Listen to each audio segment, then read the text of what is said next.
এনে দিল নন্দী অনুচর। আকন্দ ফুলে ব্যস্ত ছিল কর্ণে মনোহর।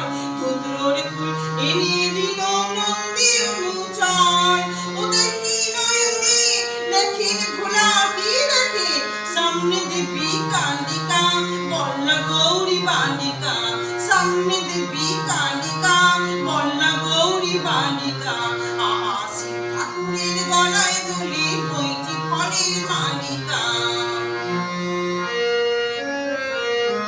দশভুজ